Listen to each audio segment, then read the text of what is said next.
Hey YouTubers, Trudy here.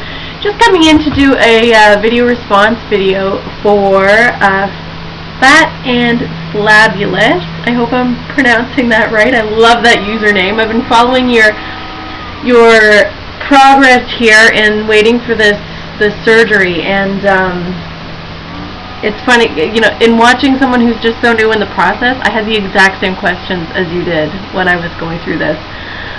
So I'm just hoping I can answer some of these questions for you, and if you ever want to talk or anything, you know, I live in Ontario too. I'm just north of Toronto, so, you know, give me a call, you know, inbox me if you want. I'll send you my phone number and we can chat, and because I know there's so many questions before this surgery, and you're going to get a lot of answers here.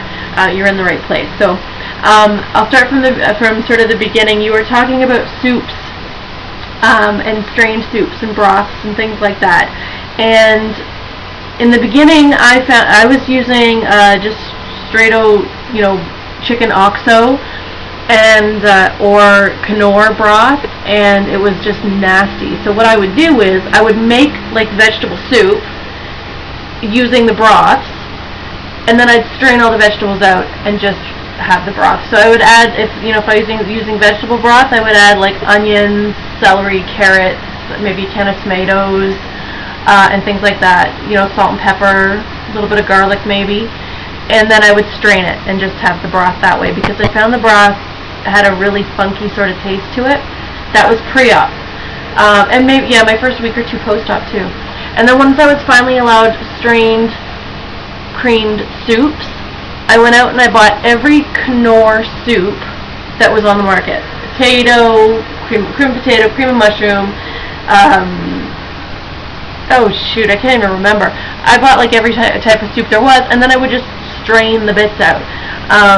You can do that with Campbell soups, any kind of soup that you like, just strain it so you're not getting any chunks, because early out. And then I think 3 or 4 weeks out you can start having the chunks in the soup. You mentioned you're a beef girl. I'm a beef girl too. I've come to appreciate chicken, but I prefer a big fat juicy steak. Now that I'm 11 months out, I started eating, you know, beef. I think I tried my first little bit of steak at about 3 months out, and when I mean little bit, I'm talking little bit, and you want to chew that sucker so you basically don't even have to swallow it on your first try, just to make sure that it's going to go down right. But I mean, from the time you're allowed, I think from the soft food or pureed stage, I can't remember, I think it's soft food, you can have ground beef. So I would cook like spaghetti sauce. I would make spaghetti sauce and put ground beef in it, and cook it for a really long time so that the beef was really tender, and then that's how I got my beef. I would just have the beef that way. But don't fret, you will be allowed to eat that stuff again. It's just going to be a little ways down the road. What else we got here? Tuna. You said you're not a big fan of tuna. I love tuna. I loved it, and now I can't even look at it half the time. I'm so sick of it. You can also do like flakes of ham, chicken or turkey, that kind of stuff. They have these little things at the grocery store. It's a little can of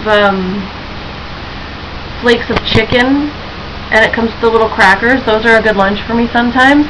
But you don't have to stay with the tuna. Eggs are also a good choice too. You can, you know, make egg salad with a little bit of mayonnaise. People use like the no fat, and for a while there I was using no fat, but honestly we use so little of it that I just use the regular stuff now. So that'll be, you know, that'll be a personal preference sort of thing. But you can have chopped up egg, hard boiled eggs, soft boiled eggs. My favorite was poached eggs. I would put a poached egg on a deli slice of ham and a slice of cheese. So instead of, like, as I normally put it on a piece of toast, right? So instead of putting a poached egg on a piece of toast, I would put it on a piece of ham and cheese to up my protein for that meal as well. As far as cottage cheese and yogurt, I mean, I love cottage cheese. I love having it with like strawberries or melon or fruit. I used to love it, sorry, I shook the computer. I used to love it with like bacon bits, but I can't tolerate bacon anymore, sadly. Hopefully that will change. But cottage cheese and yogurt you can also use in a smoothie, and it doesn't change the taste of the smoothie very much, but you can use that to up the protein in your smoothies. So if I'm just not in the mood for actually eating something, I'll have a smoothie and I'll put about a half a cup of cottage cheese, some frozen strawberries, milk, ice, and a little bit of vanilla extract in the blender. and whiz it up, and as long as you whiz it good enough, you don't even notice the cottage cheese in it. And the same with the yogurt, but just watch for your yogurts. A lot of people use those Greek yogurts, which without flavoring are very good for you because they're low in sugar, but once you start buying the ones with the added fruit, it really ups the sugar content in those. So I would buy Greek yogurt, and I would add a few packets of Splenda and a little bit of vanilla extract. If you're going to buy the vanilla or the flavored syrups, you can use those too, to sort of help with the flavor of those. I never bought the syrups. I don't even know where to buy them, those Da Vinci syrups, the sugar-free ones. But when I was in my OptiFast stage, whatever, I would use extracts. So I had chocolate extracts that I would add to the chocolate shake to make it taste a little more like a chocolate shake, and vanilla I would add to the vanilla shake. Tea. You mentioned you like tea and you didn't know if it comes in decaf chai tea. There's a decaf chai tea right there made by Twinings. Can you see that? Yeah. So there's a decaf chai tea. I love it. Smell of it's just delish. So I use that, and then I use pure peppermint tea, which is caffeine free. I'm back in the caffeine now, so I'm not really overly careful, but you can get decaf chai tea in the grocery store. Just make sure it says decaffeinated on the box. If we ever meet, then I'll share a decaf with you. What else here? Protein powders. Just one thing to keep in mind when you're buying protein powders. They tend to come in giant tubs, like these humongous tubs. After surgery, your taste buds may change a bit. So make sure before you buy the same protein powders again, or even the same flavors, try and taste them first. Because if you go to Popeyes, you can taste a whole different, all kinds. Before surgery for me, I was chocolate, vanilla, like I liked the milkshakey shakes. Post-op, your taste buds change quite a bit temporarily. It does come back to normal, but your taste buds may change. So just keep your eye on those protein powders, because I know of a lot of people who've got 7 different flavors of these ginormous tubs of protein powder that they're never going to use because their taste buds changed after surgery. So that's even with real food. Like, you may love refried beans right now, but I mean post-op, that may change. So just tread lightly. Don't stock up on all of these things in case you don't like them after surgery. For me, I used to love the refried beans. I'd put it on a plate with a slice of cheese and a little taco sauce, and that was what I would eat during my pureed stage. I still love refried beans. There's no problem with that. Vitamins. I went through a lot of different vitamins. I've got a video on here if you look back into my videos of what kind of vitamins I take. I think I did it right around in January. I take Bariatric Advantage vitamins, the chewables.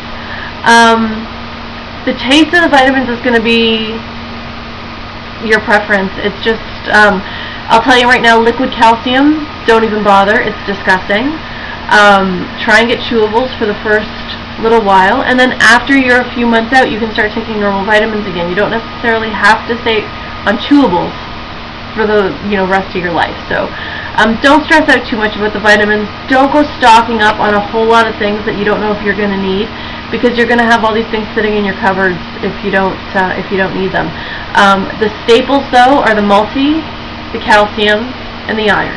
You definitely want to make sure you're getting those in, and make sure you talk to your clinic about that, because they'll tell you at what times a day and how many at what times, because you can't mix them up. Like, you can't take calcium and a multi together. You have to take your calcium separate from everything else, and then if you're on different medications, that kind of throws kinks into things too.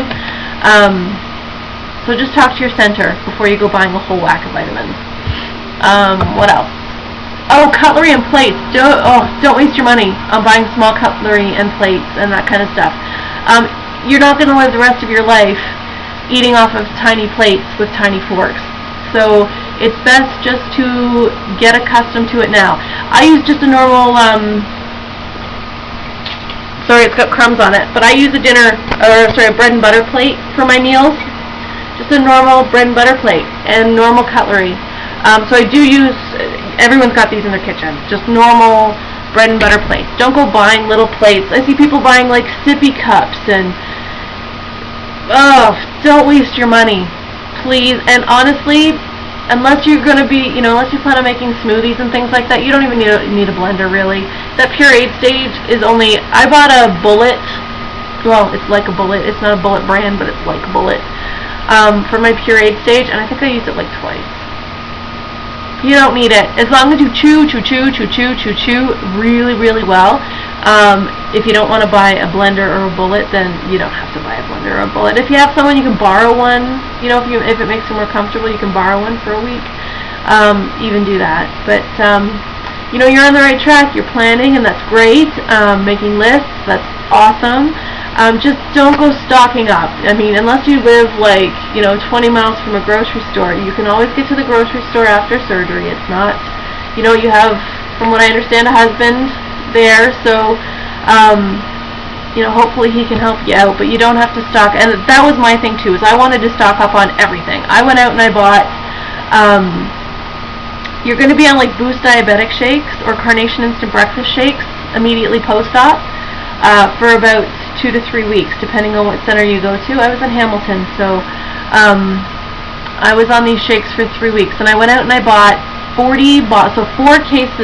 cases of 4 Carnation instant breakfast, and I think I got through like 6 bottles of it. So I had a basement like full of these Carnation instant breakfasts that I could not stand the smell of. I couldn't stand the taste of them. So I went out and stocked up on all these things, anticipating using them post-op, and they were just, I couldn't stomach them. They were so gross. Same with the Boost diabetic shakes. Don't stock up. Wait until after surgery until you figure out what you're going to like. You'll probably get the Carnation ones in the hospital. I think that seems to be the norm.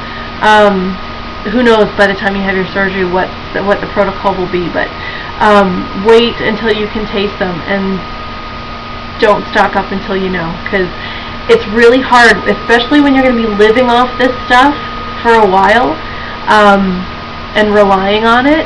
Then you're just dreading the next meal, is what I found. I couldn't do it. And you can't gulp, like, because if you don't like something, you get it over with quickly, right? But after the surgery, it's not like you can gulp these things down in a hurry. You have to be constantly sipping on it, and honestly, it's torture when you're stuck sipping on something that you can't stand. So, like I said, you're on the right track. Keep making the list. Keep thinking about it. Do some research. Actually, I have a book that we got from Hamilton that's available online that I'll attach. I'll put the link below, which will give you, and it's got meal ideas in the back, the last few pages for each stage. So when you're on the clear fluids, full fluids, soft foods, minced foods. So it takes you through and gives you some meal ideas and of what to avoid and what you can have, and when you can start reintroducing certain foods. So that'll give you an idea of what to look forward to too. So I hope that helps. If you want to chat, let me know. You're doing great. You're doing great, and it's great to see your videos. I'm looking forward to watching your progress. So we'll talk to you soon. Bye.